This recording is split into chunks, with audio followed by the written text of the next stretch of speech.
أكبر الله أكبر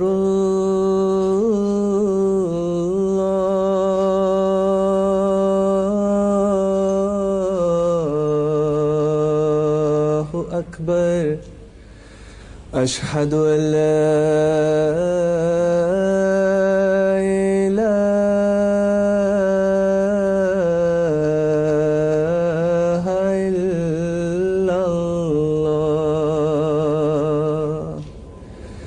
أشهد أن لا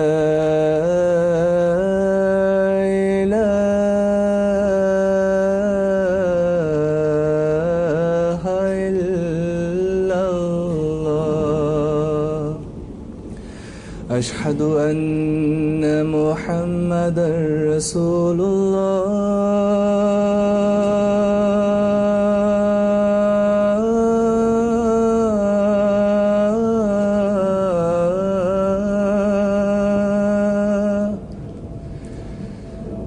أشهد أن محمدا رسول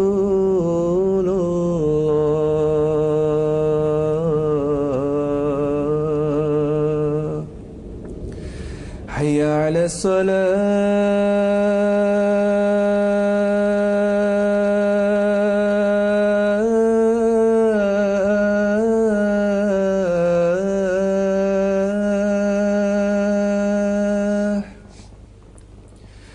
حي على الصلاة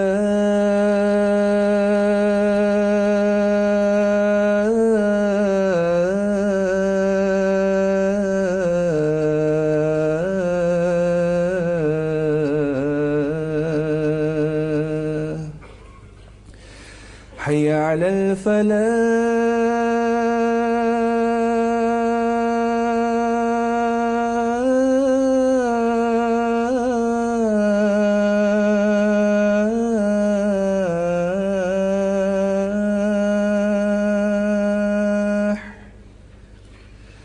حي على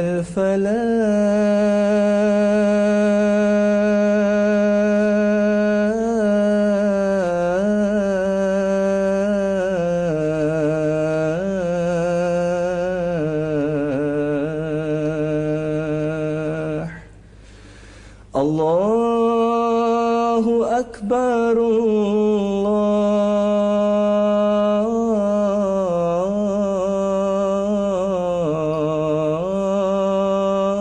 الله أكبر لا إله إلا الله.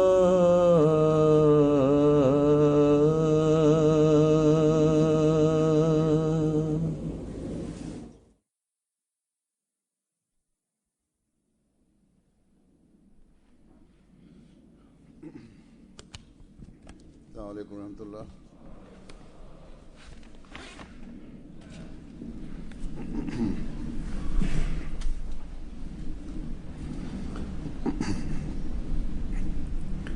أشهد أن لا إله إلا الله وحده لا شريك له وأشهد أن محمدا عبده ورسوله أما بعد فأعوذ بالله من الشيطان الرجيم بسم الله الرحمن الرحيم الحمد لله رب العالمين الرحمن الرحيم مالك يوم الدين إياك نعبد وإياك نستعين اهدنا الصراط المستقيم صراط الذين أنعمت عليهم غير المغضوب عليهم ولا الضالين.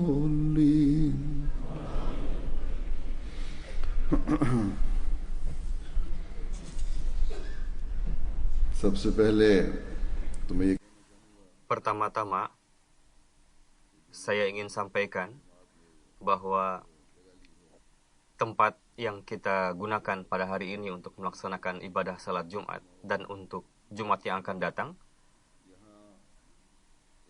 karena tempat ini berdekatan dengan bandara dan menjadi tempat lalu lintas pesawat terbang, sehingga ada kemungkinan terdengar kebisingan suara pesawat terbang dan terkadang cukup terdengar sering. Saya akan berupaya meskipun bising suara saya bisa terdengar dan tuan-tuan bisa memahami suara saya.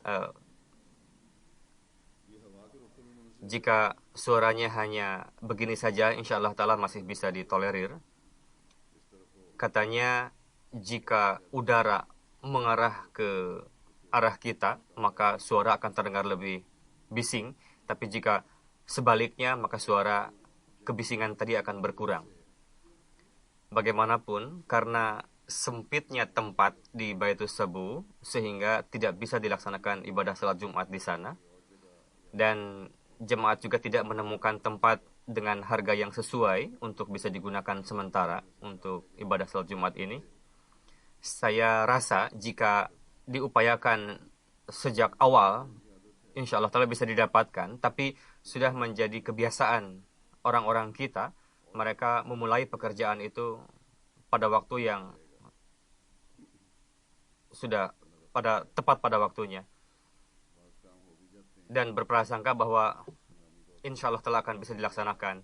Ya, dengan karunia Allah ta'ala, seperti halnya banyak pekerjaan yang dilakukan secara darurat seperti itu, dan itu biasanya Jemaat Ahmadiyah merasakannya, tidak oleh yang lain. Tapi bukan artinya sesuatu itu tidak di-planning. Anggapan baik seperti ini dan tidak adanya perhatian dan tidak adanya kesadaran akan prioritas pentingnya hal ini, yang karenanya tempat yang baru dibeli, yakni Baitul Afiyat dekat dengan Baitus Sabuh itu, sampai saat ini masih belum bisa digunakan untuk melaksanakan ibadah salat Jumat ataupun acara-acara lainnya. Pada tahun yang lalu, ketika saya hadir berkunjung ke Jerman ini, kita melaksanakan ibadah salat Jumat di Baitus Sabuh karena sempitnya tempat, sehingga kaum ibu dilarang untuk hadir pada salat Jumat tersebut. Pada saat itu, saya telah katakan kepada pihak panitia bahwa perizinan untuk menggunakan tempat tersebut harus segera diupayakan supaya kita tidak mendapatkan masalah seperti ini. Saya kira sekurang-kurangnya sesuai dengan laporan yang saya dapatkan dari pihak panitia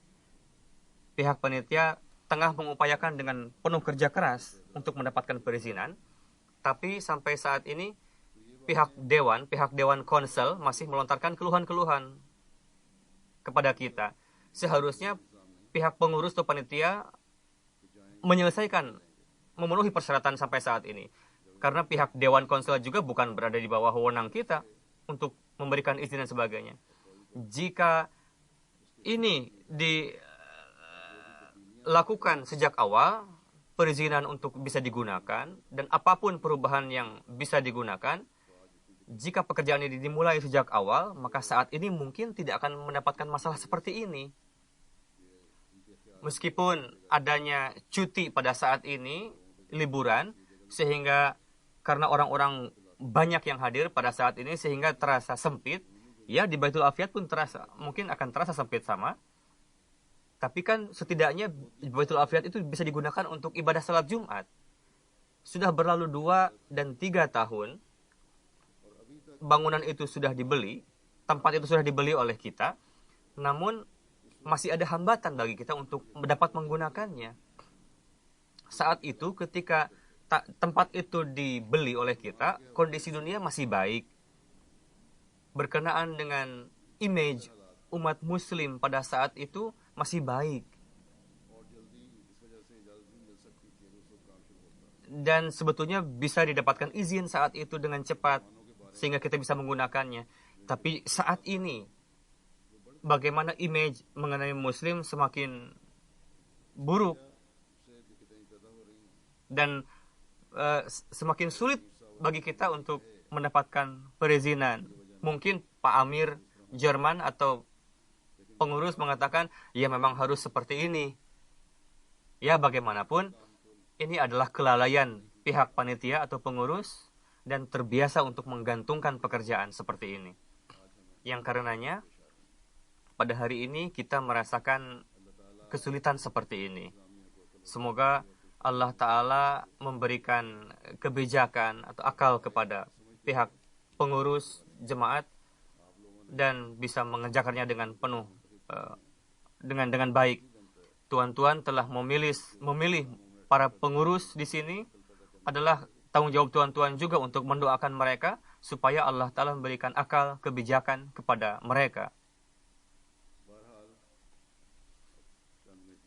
Bagaimanapun, di dalam beberapa menit saja kita telah mendengar kebisingan suara pesawat terbang. Ya terpaksa kita harus bertahan dari kondisi ini. Cara kedua yang bisa dilakukan, bisa juga disampaikan supaya hadir dalam jumlah yang terbatas, atau pihak kaum ibu bisa dilarang untuk hadir dalam sholat Jumat ini misalnya. Di negeri-negeri yang dimana terdapat penentangan terhadap jemaat dan kondisi yang menuntut untuk melarang kaum ibu untuk hadir dalam ibadah sholat Jumat, sehingga mereka tidak bisa melaksanakan salat di tempat-tempat center salat juga maupun di rumah. Di tempat-tempat seperti itu, hukum yang zalim, dan itu dilakukan karena keterpaksaan hukum yang zalim dan rasa takut kepada pihak penentang. Tapi di sini, di Jerman ini, ada kebebasan dalam beragama, dan ini terjadi karena kelalaian kita dan menganggap hal ini bukan prioritas. Doakanlah, mudah-mudahan Jumat yang akan datang, maksud saya atau bukan Jumat yang depan, insya Allah Ta'ala ketika kunjungan saya berikutnya ke sini, saat itu insya Allah Ta'ala mudah-mudahan sudah diperoleh izin untuk dapat menggunakan Baitul Afiat, atau sekurang-kurangnya ada tempat yang bisa kita gunakan untuk dapat duduk dengan nyaman di sini tanpa ada suatu hambatan dan bisa menampung banyak orang. Rasa sempit ini di sana, di Baitul Afiat, sebetulnya bisa dihilangkan sampai waktu tertentu, karena jemaat insya Allah Ta'ala akan terus berkembang, dan akan terus berkembang insya Allah Ta'ala. Untuk itu, tempat apapun yang kita beli akan terasa sempit adanya, namun setelah membeli suatu tempat, namun karena kelalaian kita, sehingga bertahun-tahun tidak dapat digunakan, lalu kita beralasan mengatakan bahwa tempat sudah sempit, ini bukanlah jawaban yang bijak seperti ini. Bagaimanapun, setelah hari ini, untuk khutbah pada hari ini, sebetulnya tadinya saya ingin menyampaikan topik lain, namun karena ada beberapa almarhum yang akan saya pimpin salat jenazah gaib para almarhum ini. Untuk itu ada beberapa hal yang perlu saya sampaikan berkenaan dengan para almarhum tersebut. Yang pertama adalah almarhum syahid Muballigh. Lalu ada juga cucu dari Hadrat Masih Maud alaihi salam.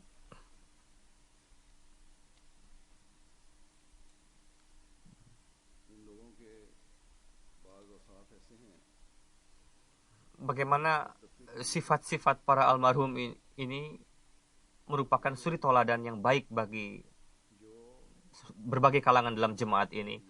Dan ini bagi kita semua merupakan suri toladan yang patut untuk ditiru. dan pelajaran yang sangat berharga. Untuk itu saya merasa penting untuk alih-alih menyampaikan berkenaan dengan beliau-beliau ini secara singkat, saya merasa penting untuk menjelaskannya secara lengkap. Bagaimana sisi dari riwayat hidup beliau-beliau, apa yang didapatkan oleh saya, apa yang telah saya dapatkan dari orang-orang, dan apa yang saya ketahui mengenai beliau-beliau. Menggenapi man qadha nahbahu, menggenapi ayat tersebut, yakni mereka telah memenuhi janji, niat, dan iradah mereka sendiri, yakni wujud-wujud yang telah mendahulukan agama di atas dunia. Begitu juga mereka telah hadir di hadapan Allah Ta'ala. Di antaranya adalah yang pertama, almarhum syahid Profesor Dr. Ashfaq Ahmad Sahib. Beliau pada Jumat yang lalu disyahidkan.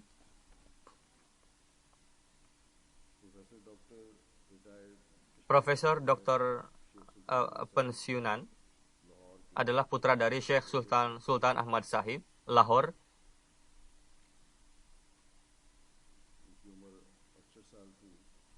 Usia beliau 68.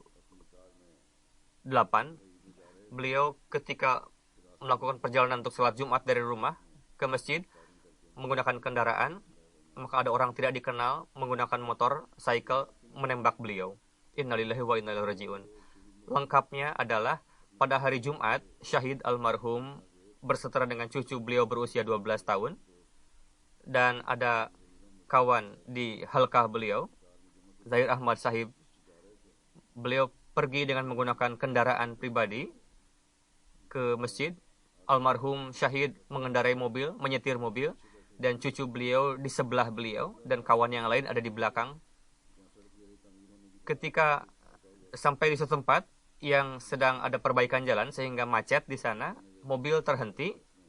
Ada orang yang menaiki motorcycle mendekat dan berhenti, lalu menembakkan kepada kepala beliau sehingga tembus dari satu sisi ke sisi lainnya. Dengan mengenanya peluru tersebut, beliau wafat di tempat dan syahid. Yang dua menyertai beliau selamat. Jemaat di keluarga beliau bermula dari kakek beliau, Mukarram Syekh Abdul Qadir Sahib. Beliau terjadi pada saat Hadrat Masih Maud Islam berkunjung ke Ludhiana. Keluarga beliau berasal dari Punjab Timur. Ada setelah beatnya seorang Suci Mirabak Sahib di daerah itu. Kakek beliau beat setelah itu. Yang mana lalu kakek beliau itu beat beserta dengan keluarga besarnya. Sebelum berdirinya Pakistan, kakek beliau wafat. Setelah berdirinya Pakistan, nenek beliau, Muhtaramah Aisyah,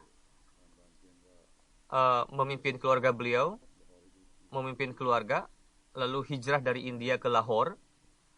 Setelah tinggal beberapa masa di camp, lalu beliau pindah ke Lahore, di mana almarhum syahid dilahirkan di sana pada tahun 49. Beberapa tahun kemudian, keluarga ini pindah ke Rabwah. Pendidikan dasar syahid almarhum di Rabwah, setelah lulus matriks, lalu setelah itu di College Lahore. Lalu untuk itu pindah ke Lahore, keluarga ini. MSc, beliau lulus MSc, lalu beliau mendaftar sebagai seorang dosen.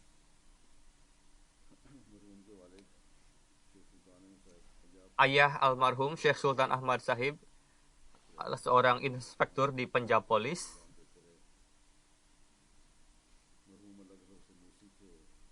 Almarhum dengan karunia Allah Ta'ala seorang musi dan memiliki kecintaan yang dalam kepada khilafat dan rajin tahajud, mengkhidmati tamu, taat kepada pengurus, mukhlis, saleh, dan senantiasa terdepan dalam mengkhidmati jemaat. Beliau memiliki akhlak yang mulia. Beliau sangat hobi bertabligh, memiliki akhlak yang luhur, dan karena rendah hati, beliau diterima, dicintai oleh murid-murid maupun kawan-kawan dosen. Beliau mengundang kawan-kawan dosen ke rumah untuk makan dan memperkenalkan jemaat dengan cara yang menggugah. Karenanya, terkadang beliau mendapatkan ancaman, tapi beliau tidak memperdulikan sedikit pun. Bahkan beliau selalu mengatakan, ini sepele saja, penentangan seperti ini.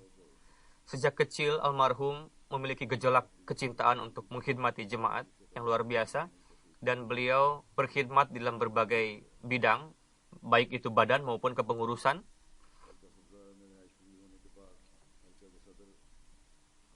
Beliau sebagai ketua halqa dan zaim a'la juga, naib zaim a'la juga. Beliau mendapatkan taufik untuk berkhidmat.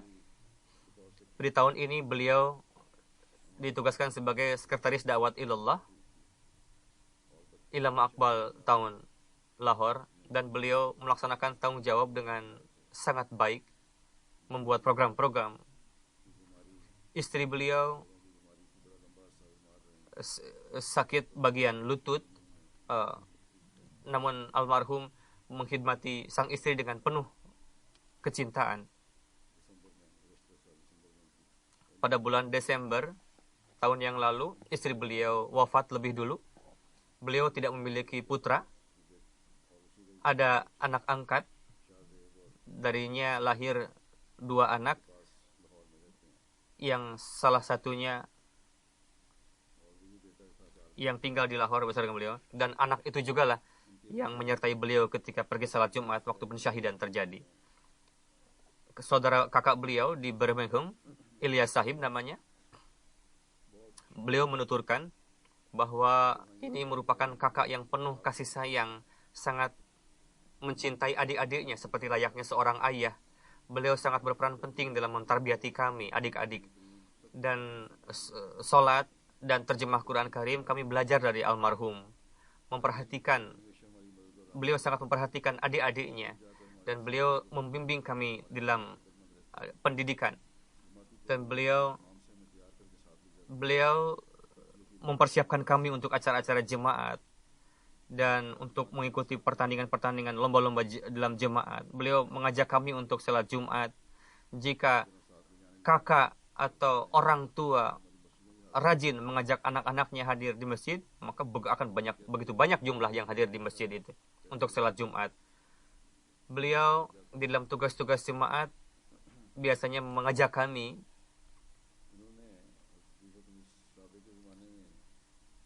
Almarhum pada zaman Huzur keempat melihat mimpi. 2 hari setelah kewafatan beliau, saya teringat, katanya mimpi beliau isinya adalah, saya melihat di lingkungan kami ada Masjid Gair. Di sana diumumkan bahwa Huzur keempat telah wafat, dan saya melihat di kotak surat di rumah ada tergeletak pisau. Saat itu saya mengartikan mimpi tersebut. Maksud dari pisau adalah jemaat terpaksa harus memberikan pengorbanan, dan maksud dari maksud dari kewafatan Huzur keempat adalah jemaat akan mendapatkan kemajuan. Beliau beranggapan maksudnya adalah dengan perantaran MTA sehingga mimpi itu sudah tergenapi. Maksud dari pisau itu adalah mengisyaratkan kepada pensyahidan almarhum ini. Menurut beliau, dan itu pun telah tergenapi.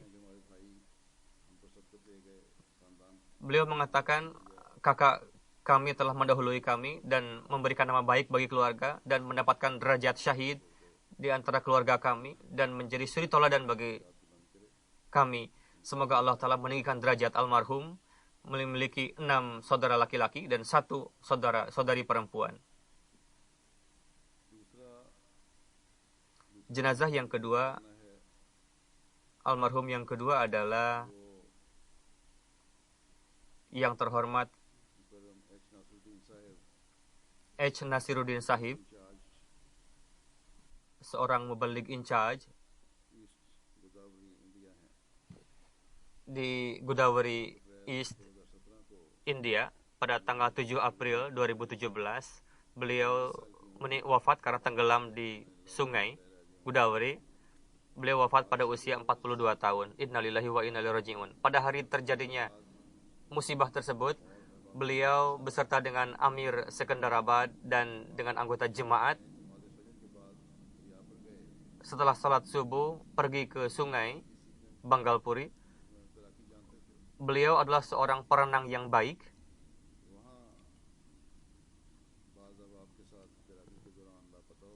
Beliau pun ketika berenang dengan yang lainnya, beliau tidak diketahui keberadaannya, hilang. Lalu 1 jam kemudian baru diketahui jenazah beliau. Ayah beliau, Syahul Hamid, adalah Ahmadi pertama di Kerala, daerahnya. Dengan perantaraan beliau jemaat berdiri, dan ibu beliau Mutara Celakurubi adalah Ahmadi awalin juga. Almarhum pada tahun 2000 lulus dari Kadian Jamiah dan ditugaskan di Andhra sebagai mubalik yang sukses. Di Sintakunte juga beliau mentarbiyati jemaat yang dimana beliau ditugaskan dengan baik. Istri beliau menuturkan bahwa meskipun beliau terpaksa tinggal di tempat-tempat yang dimana hanya ada rumah misi saja, beliau biasa mengajak istri dan anak untuk memimpin salat dan membacakan daras, dan ini terus sampai akhir hayat beliau terjadi. Dan ini merupakan suri toladan bagi para mubalighin, muallimin. Jika jemaat jauh-jauh jaraknya dan tidak ada yang datang untuk salat berjamaah, tetap salat berjamaah harus dilakukan meskipun hanya dengan keluarga sendiri. Istri beliau menuturkan ketika beliau di Kamar Edi ditugaskan di daerah tersebut, ketika beliau membagikan literatur, beliau ditangkap oleh para penentang dan dipukul secara brutal oleh para penentang. Namun beliau masih selamat saat itu dengan karunia Allah Ta'ala. Setelah itu istri beliau mengatakan kepada beliau, kepada almarhum, di sini banyak sekali penentangan, sangat berbahaya. Tuan, tulis saja pengajuan permohonan kepada jemaat untuk kita dipindahkan ke Kerala, katanya. Almarhum menjawab, bisa saja kita selamat dari sini, menulis pengajuan dan kita pindah ke tempat lain. Bisa saja saya menulis kepada huzur bahwa di sini banyak penentangan dan pindah, tapi anggota di sini mau lari kemana lagi? Mereka akan menghadapi penentangan ini.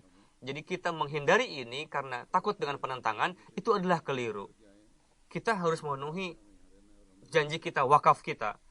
Dan kita harus terpaksa tinggal di tempat ini, menghadapi semua ini. Dan itu yang beliau. Dan beliau selalu mengatakan, jika kita mendapatkan karunia untuk syahid, nikmat apa yang lebih besar dari seorang syahid? Ketika hidup beliau selalu mengatakan seperti itu. Bagaimana kesederhanaan almarhum, sehingga istri mengatakan di rumah itu tidak pernah membeli furniture pribadi. Almarhum mengatakan kita adalah wakaf zindagi. Kemanapun jemaat mengatakan kita untuk pergi, kita pergi. Jangan sampai furniture atau alat-alat rumah tangga menjadi penghambat bagi kita untuk pindah ke tempat lain. Kita harus merasa cukup dan mengarungi hidup dengan apa yang jemaat telah berikan kepada kita. Ini merupakan seorang suri toladan yang baik bagi para wakaf zindagi yang lain. Tahun yang lalu beliau dimutasi ke Amlapuram. Di sana beliau begitu disiplin dalam mengajar anak-anak untuk mengajar Quran Syarif, sehingga beliau terpaksa jalan begitu jauh untuk mengajarkan Quran Karim kepada anak-anak. Ini merupakan contoh juga bagi para mubalighin, para muallimin. Lalu istri beliau mengatakan beliau memiliki keistimewaan dalam mengkhidmati tamu. Jika saya tidak ada di rumah karena pergi ke pulang kampung atau mengantar anak-anak ke sekolah, ada tamu ke rumah, almarhum tidak pernah gelisah. Beliau biasa memasak masakan sendiri dan mengkhidmati tamu sendiri. Dan beliau memiliki keinginan yang dalam untuk syahid. Beliau mengatakan, saya berkali-kali melihat di dalam mimpi, di dalamnya ada huzur kedua dan ayah yang telah meninggal mengisyarahkan kepada saya, memanggil-manggil dalam mimpi itu. Ya bagaimanapun pensyahidan beliau telah tergenapi, beliau telah mengkhidmati agama, dan ketika kunjungan ke Delhi itu beliau wafat di sana. Ini pun merupakan jenis dari kesyahidan. Beliau sangat rajin berdoa, rajin tahajud, rendah hati, mujahid dalam medan tabligh. Berkali-kali para penentang itu menyergap dan memukuli beliau secara brutal. Saya pernah juga menyampaikan kisah ini ketika jalsah. Pada kesempatan jalsah, mereka memukul secara mengerikan, secara kejam kepada almarhum ketika masih hidup. Orang tua beliau sudah sangat tua renta. Beliau meninggalkan satu istri, 2 anak laki-laki, 2 kakak laki-laki. Pertama Sulaiman Sahib sebagai Amir daerah di Kerala, dan Syamsuddin Sahib di Nazrat Nasrul Isyaat berkhidmat. Orang-orang yang mendapatkan taufik bekerja, berkhidmat bersama dengan beliau, membelik Nawidul Fatah, beliau menuturkan berkenaan dengan almarhum bahwa Maulana H. Nasiruddin Sahib adalah orang Kerala. Lebih kurang 18 tahun beliau berkhidmat di Andhra.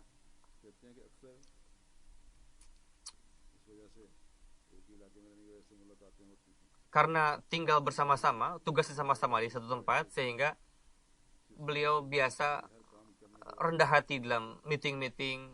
Beliau sangat sigap dalam berkhidmat dalam jemaat. Beliau sangat alim dan mengamalkan ilmunya. Tidak henti tahajud, taklim dan tarbiyat sangat rajin. Dan setiap hari beliau memberikan waktu untuk taklim tarbiyat. Beliau menghormati orang tua, mencintai yang lebih muda, adalah sifat yang khas dari beliau. Setiap hari beliau rajin keluar tabligh. Beliau tidak takut dengan penentang. Untuk itu beliau sangat dikenal di Ghair Ahmadi. Beliau sangat mencintai siapapun. Beliau menuturkan, saya tidak pernah melihat kerutan dahi di keningnya, tidak pernah melihat beliau marah. Beliau memperlakukan para mu'alimin yang lain pun dengan sangat baik, memperhatikan. Dan beliau mencintai siapapun, sehingga siapapun yang bergaul dengan beliau menjadi jatuh cinta kepada beliau. Beliau sangat rajin dalam mutalaah buku Hadrat Masih Maud alaihi salam, rutin, dawam, dan menentukan waktu yang khas untuk membaca buku Masih Maud alaihi salam. Dan ini merupakan contoh yang sangat penting, pelajaran yang sangat penting bagi para mubaligh lainnya. Beliau tidak pernah lalai dalam tilawat Quran Karim. Beliau menulis diari, catatan harian setiap hari.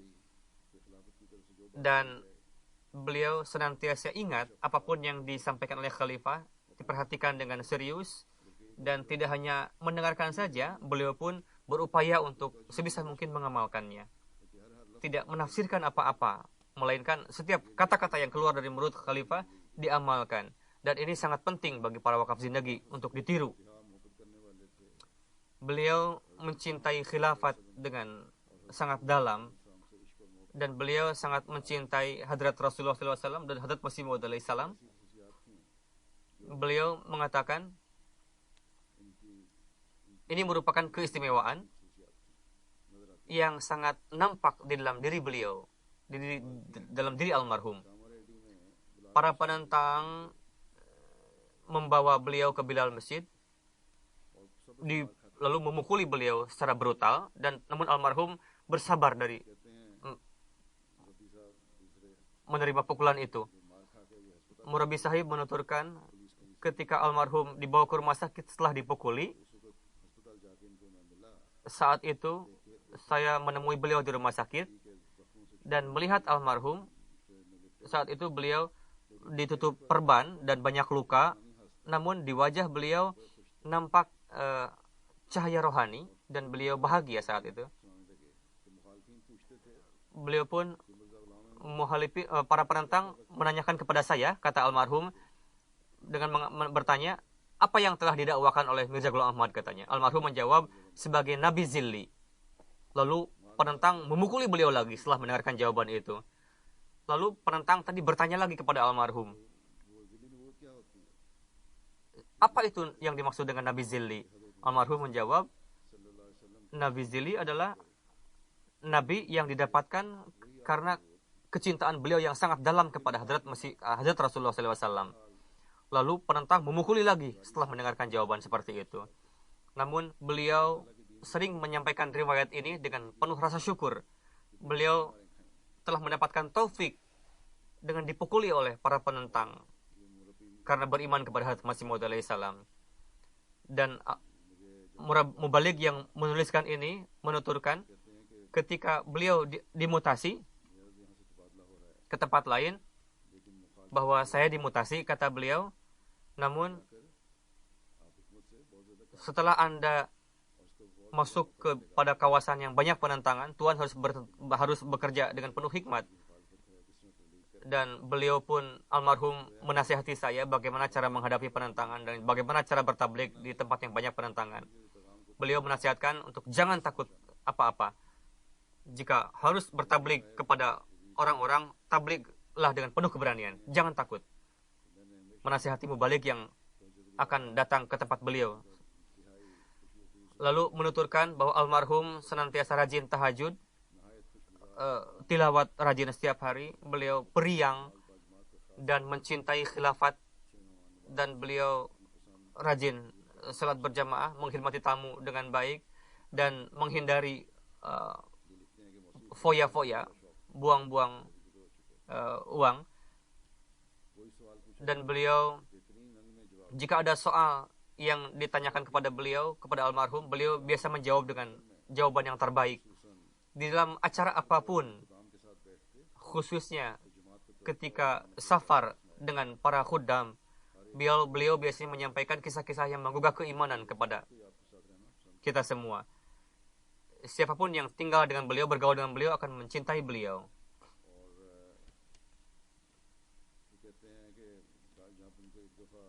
Beliau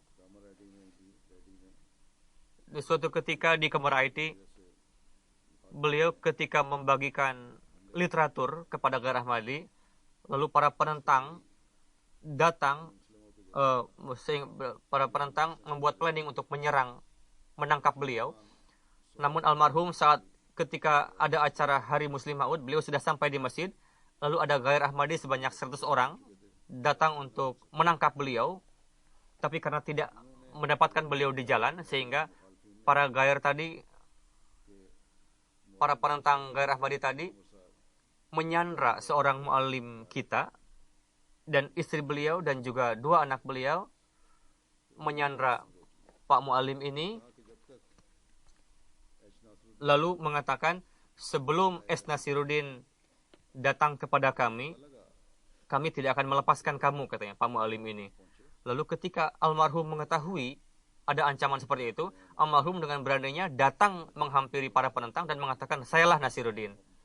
Lalu penentang tadi melepaskan Pak Muallim yang disandra tadi, lalu menangkap dan memukuli almarhum, dan memukuli dengan brutal, sampai pada akhirnya beliau pun dibebaskan dengan bantuan polisi. Inilah pemaksaan mereka untuk mengingkari pendakwaan Masih Maud alaihissalam, katanya. Katakanlah bahwa Mirza Ghulam Ahmad itu pendusta. Nauzubillah. Semoga Allah Ta'ala meninggikan derajat beliau di sisinya dan memberikan kesabaran kepada anak keturunan beliau. Amin. Jenazah yang ketiga adalah Muhtaramah Sahib Zadi Amatul Wahid Sahib. Beliau adalah istri dari Mirza Khurshid Ahmad Sahib. Beliau wafat pada 10 April 2017 pukul 10, wafat pada usia 82 tahun. Innalillahi wa inna ilaihi raji'un. Beliau adalah putri yang terkecil dari Mirza Syarif Ahmad Sahib. Uwa saya juga. Beliau adalah cucu Hadrat Masih Maud alaihissalam. Dan beliau cucu dari Hadrat Nawab Muhammad Ali Khan Sahib. dari pihak ibu. Beliau dimakamkan di Baisi Makbarah Rabwah. 2 kali beliau melewati penyakit yang sangat berbahaya, namun beliau bersabar dari penyakit tersebut.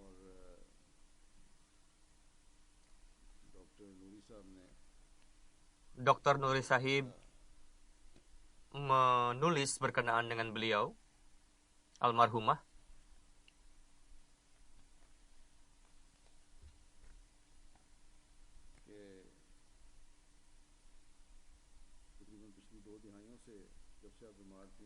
Lebih kurang semenjak beliau sakit, saya menyaksikan sendiri beliau adalah suri teladan yang baik dalam hal kebaikan. Rasa sakit penyakit itu beliau bertahan. Beliau bertahan dengan penuh kesabaran. Sakit beliau adalah kanker. Begitu berbahayanya penyakit ini, baik secara jasmani maupun otak, dan pengobatan pun sangat menyakitkan sebetulnya. Tapi meskipun demikian, beliau tetap bertahan dari penyakit ini dan tidak membiarkan penyakit ini mengganggu kehidupan beliau. Beliau melewati hidup dengan penuh ketegaran dan kesabaran. Dr. Sahib menuturkan beliau bekerja dengan senyum dan tanpa rasa takut sedikit pun, dan ridho kepada Allah Ta'ala. Dan sampai akhir hayat beliau mengawasi rumah, mengurusi rumah, dan memperhatikan sang suami. Dan beliau pun merupakan suri toladan bagi para perempuan dalam mengkhidmati suami. Beliau pun sakit sebetulnya, tapi ketika suami beliau sakit angioplas, almarhumah melupakan rasa sakit itu sendiri dan tetap mengkhidmati, merawat sang suami ketika sakit.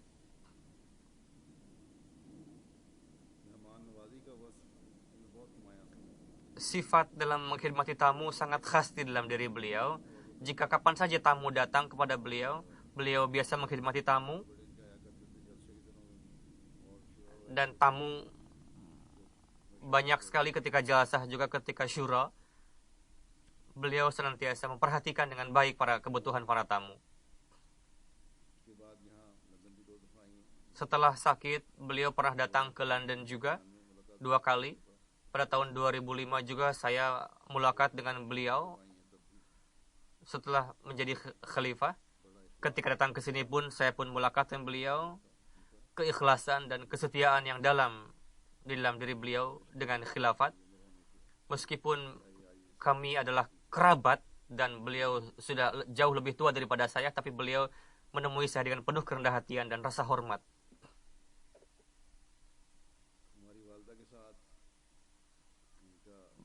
Dengan ibu kami, jalinan kekerabatannya adalah kakak ipar, adik ipar. Namun dari sisi umur, karena almarhumah ini yang paling kecil dan kakak ipar saya yang paling besar lebih kurang sama umurnya, dari sisi itu ibu saya senantiasa memperlakukan almarhumah seperti layaknya anak. Dan beliau pun tidak pernah menganggap beliau sebagai kakak ipar, melainkan saya melihat penuh rasa hormat di dalam diri beliau kepada ibu saya.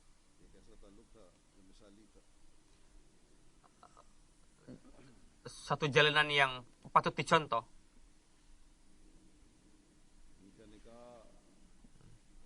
Pernikahan beliau pada 26 Desember itu dipimpin oleh Huzur kedua. Saat itu dengan beliau pun Sayyid Mir Mahmud Ahmad Sahib menikah dengan Hadrat Amatul Matin, putri dari Huzur kedua. Lalu putri dari Chaudhry Zafrullah Khan Sahib menikah juga pada waktu yang bersamaan dengan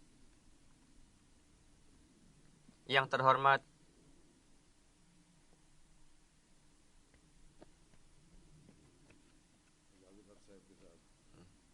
Izazul Haq Sahib. Huzur Hazrat Khalifatul Masih Tsani radhiyallahu ta'ala anhu pada tanggal 26 Desember sebelum jalsah bersabda, sebelum jalsah doa dimulai akan dilaksanakan beberapa pernikahan. Beliau bersabda, yang biasa kita lakukan adalah pernikahan dilakukan setelah jalsah. Namun dalam pernikahan ini ada kekhususan. Pertama adalah putri saya sendiri menikah pada saat ini, Amatul Matiin, dengan Sayyid Mir Mahmud Ahmad Sahib, putra Mir Muhammad Ishaq. Yang kedua adalah putri dari Chaudhry Zafrullah Khan Sahib. Dan yang ketiga adalah Amatul Wahid Begum dengan Mirza Khurshid Ahmad Sahib.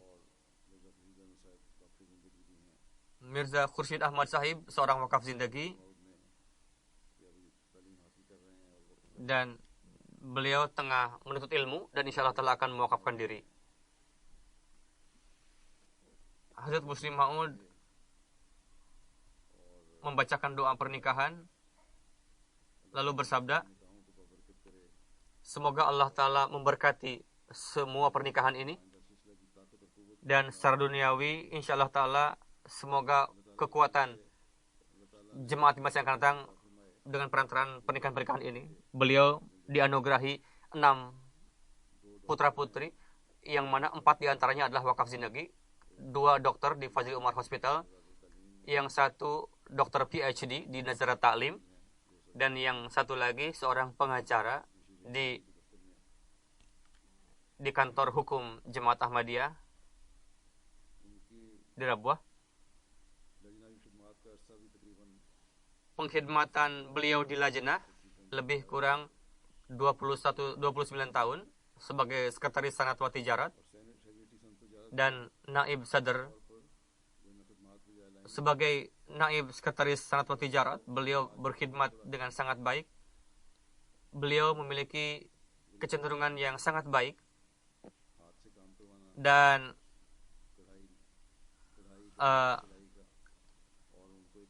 beliau bekerja sendiri dalam menjahit, dan di dalam acara-acara lain juga beliau menjadi sarana penghasilan bagi Lajnah sendiri. Bagaimana beliau itaat kepada atasan terlepas dari apa hubungan kekerabatan dengan atasan tersebut dan bagaimana perbedaan umur.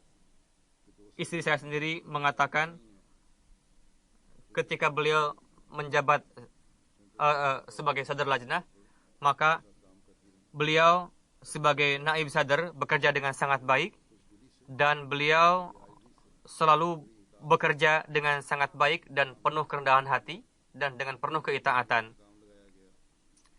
Dan apapun tanggung jawab yang diberikan kepada beliau, beliau lakukan dengan sangat baik dan dengan suka hati. Suami beliau, Mirza Khurshid Ahmad Sahib, menuturkan bahwa sebagai istri wakaf zindagi, beliau telah melaksanakan tanggung jawab dengan sangat baik. Beliau tidak pernah menuntut apa-apa kepada saya. Beliau memberikan tarbiyat yang sangat baik kepada anak-anak. Dan ini merupakan buah dari tarbiyat beliau dengan karunia Allah Ta'ala. Di antara 6 putra beliau, 4 adalah sebagai wakaf zindagi. Lalu seiring dengan selain itu juga ada pembantu di rumah, dan anak-anak pembantu juga diurus dengan baik, mengajarkan Quran Karim kepada anak-anak mereka, dan masih banyak anak-anak yang diajarkan cara membaca Al-Quran oleh beliau, lalu dengan terjemahnya. Beliau menuturkan ketika beliau menuntut ilmu di college, beliau melihat di dalam mimpi Mia Abdurrahman Sahib adalah paman beliau, orang Malayar Kotle. Dengan beliau mengirimkan sebuah emas yang sangat cantik kepada seorang perempuan, lalu mengatakan 6582.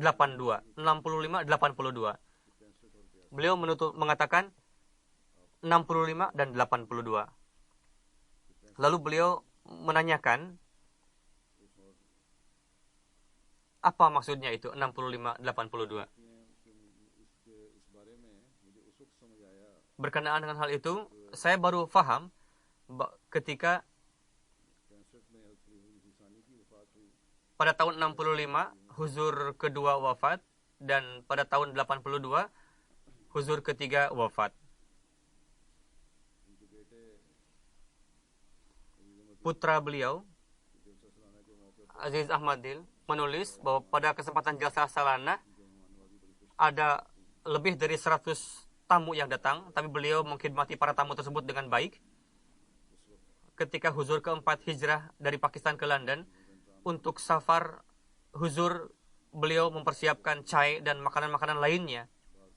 Dan di dalam pengawasan almarhumah,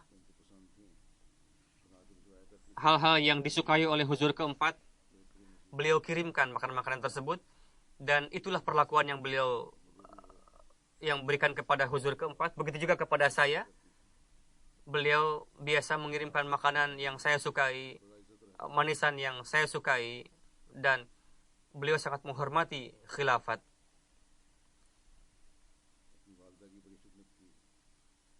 Beliau sangat menghormati ibu beliau, begitu juga mertua beliau, menganggap adik ipar seperti putri beliau sendiri. Beliau sangat dawam tilawat dan salat. Begitu beliau biasa mengirim putra-putri beliau untuk salat berjamaah di masjid. Setelah salat subuh, beliau mendudukkan anak-anak untuk melaksanakan tilawat Quran. Beliau sangat memperhatikan orang-orang miskin.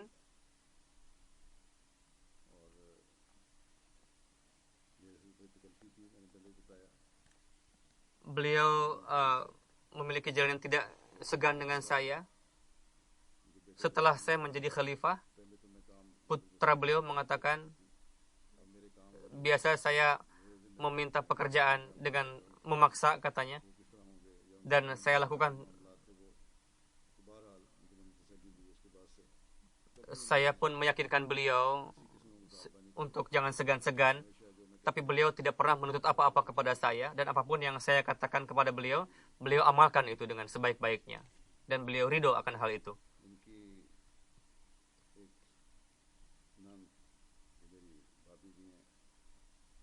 Adik ipar beliau yang merupakan kakak ipar saya menulis berkenaan dengan beliau, jalinan hubungan kami dengan beliau seperti layaknya ibu dengan anak. Setelah kewafatan ibu kami, almarhumah sangat memperhatikan kami. Pada pernikahan kami, beliau mengatur perhiasan, hadiah-hadiah pernikahan kepada kami, seperti layaknya ibu kepada anak.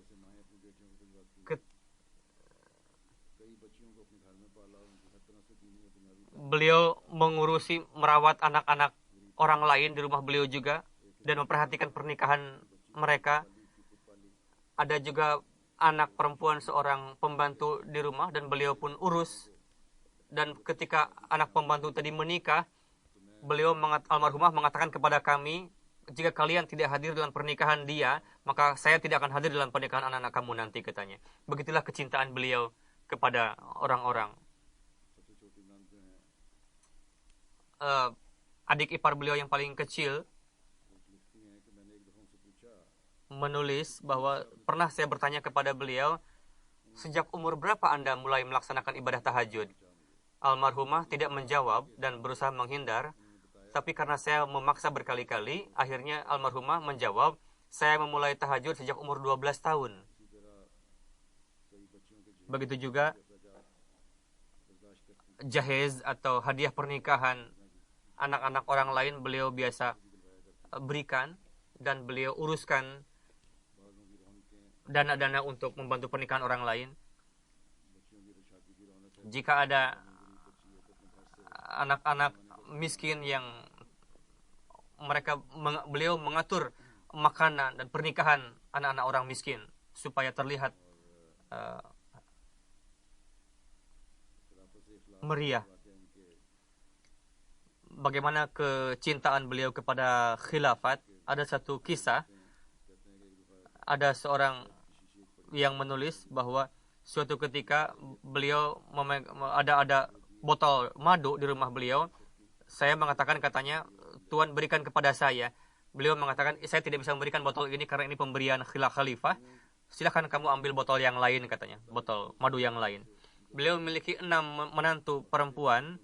Beliau memperlakukan mereka dengan sangat baik dan memperlakukan mereka seperti layaknya anak sendiri. Menantu beliau di sini, di London saat ini, istri beliau sakit saat ini.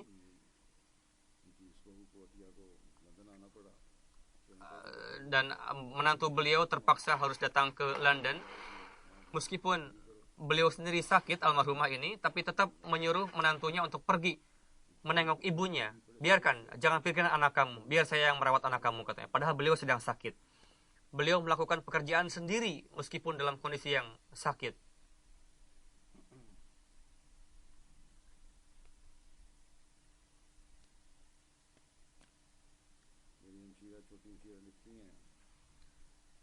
Kakak ipar saya menuliskan,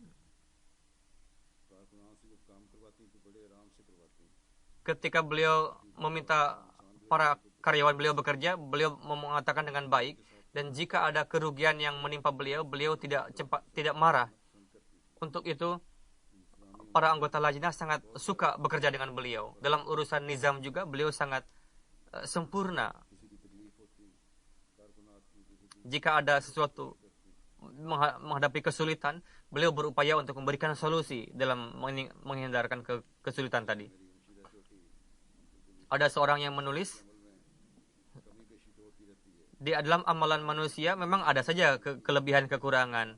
Ya, di dalam diri almarhum ini, beliau memiliki jalan yang kuat dengan Quran dan hadis. Kebaikan sudah masuk ke dalam urat saraf beliau. Ketika melihat ada hal-hal yang bertentangan dengan nizam dan tradisi jemaat, beliau menentang dengan lantang, tidak ada segan-segannya. Almarhum maksudnya, almarhumah. Karena beliau yang paling kecil, beliau manja, tapi beliau sangat rendah hati.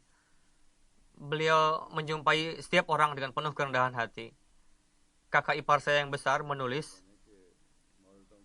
Ahmadur Rauf Sahibah, setelah perpecahan India-Pakistan, ketika kami tinggal dengan Hadrat Mirza Syarif Ahmad Sahib, saat itu Mirza Syarif Ahmad Sahib mengajarkan Quran dan hadis dengan dawam kepada kami. Setelah itu, Ahmadul Wahid Sahibah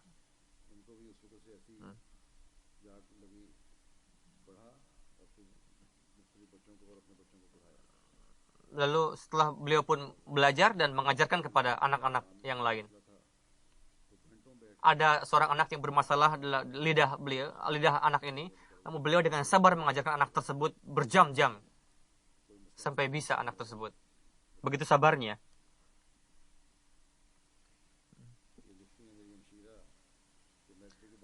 Kakak ipar saya menulis, setelah Matrix dan FE di Rabwah, dan setelah tahajud beliau memulai pelajaran, dan beliau memberikan perhatian yang dalam kepada salat. Begitu juga orang-orang lain pun menuliskan perihal beliau hal-hal yang baik.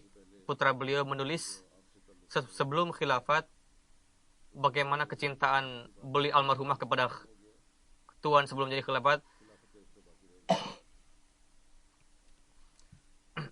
Sekarang katanya, saya sudah tidak memiliki jalanan kekeluargaan lagi dengan huzur. Jalanan saya adalah dengan khalifah, katanya. Bukan sebagai keponakan lagi. Ketika mulakat dengan saya, meskipun beliau sakit, beliau tetap berdiri. Saya katakan, duduk saja Tuan. Tapi beliau tetap berdiri meskipun sakit. Beliau sangat tawakal kepada Allah Ta'ala. Suatu ketika dalam pernikahan putra beliau, sebelum kakaknya, suami beliau mengatakan, bagian emas ini adalah untuk si kecil, katanya. Oh tidak, uang ini sudah saya niatkan untuk diberikan kepada kakaknya yang lebih besar. Suatu ketika, atau mungkin kebetulan atau takdir Allah ilahi, beliau teringat kepada suatu ayat Al-Quran Karim, bahwa Allah di dalam ayat ini, saya beranggapan bahwa Allah telah akan memenuhi keinginan saya. Pada saat itu, masa masih murah-murah harga, beliau mendapatkan hadiah sebanyak 1 lakh yang darinya beliau gunakan untuk bisa membuat rumah.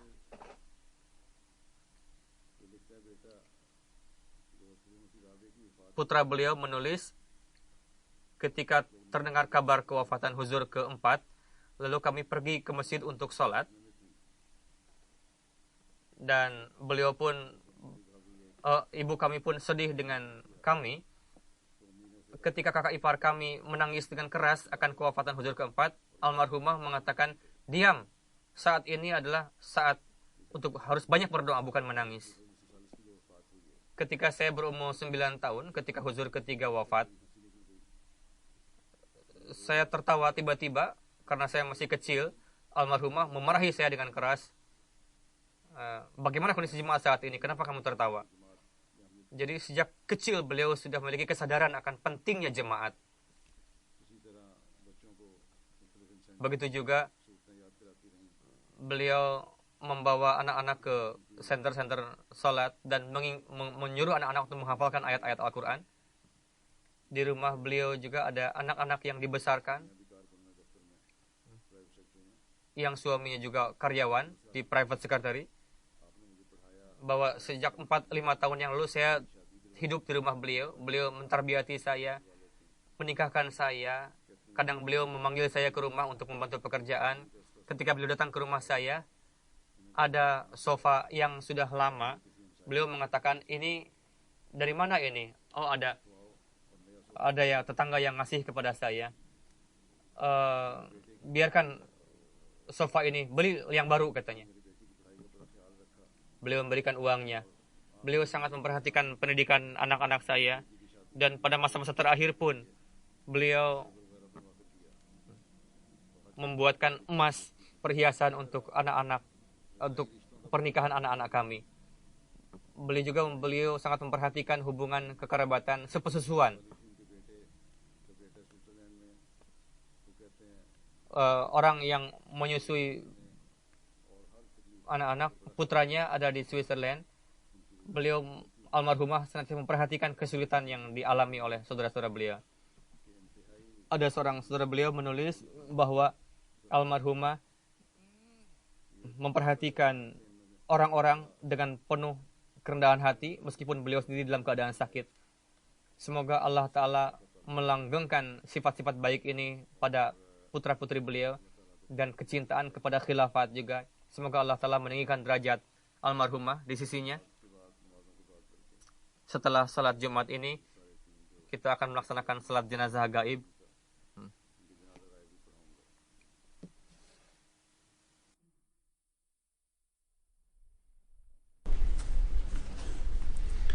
Alhamdulillah nahmaduhu wa nasta'inuhu wa nastaghfiruhu wa nu'minu bihi wa natawakkalu alayhi wa na'udzu billahi min shururi anfusina wa min sayyiati a'malina.